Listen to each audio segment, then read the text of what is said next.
একবার না পারিলে দেখো শতবার, হার না মানা মানসিকতা। তৃতীয়বারের চেষ্টায় সফল হলেন সাকিব আল হাসান। মুক্তি পেল বোলিং নিষেধাজ্ঞা থেকে বুধবার রাতে।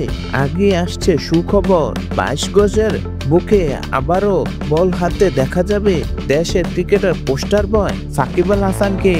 ইংল্যান্ডের লাভবার ইউনিভার্সিটি ল্যাবে দেওয়া বোলিং অ্যাকশন পরীক্ষায় পাশ করেছেন তিনি। ফলে সব ধরনের ক্রিকেট এই বল করতে পারবেন তিনি।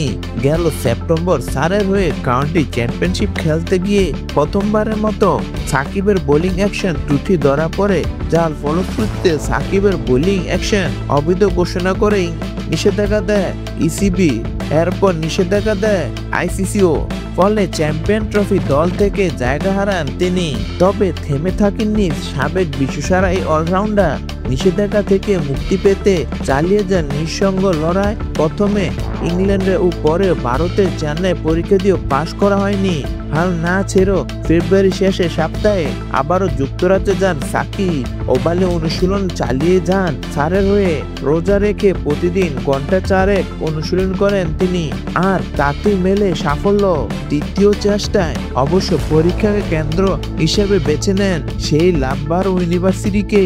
গেল 9 মার্চ দেওয়া পরীক্ষা মোট 22টি বল করেন সাকিব, যার মধ্যে মাত্র 2টি ডেলিভারি সামান্য ত্রুটি থাকলো, বাকিগুলোতে উত্তরে যান তিনি।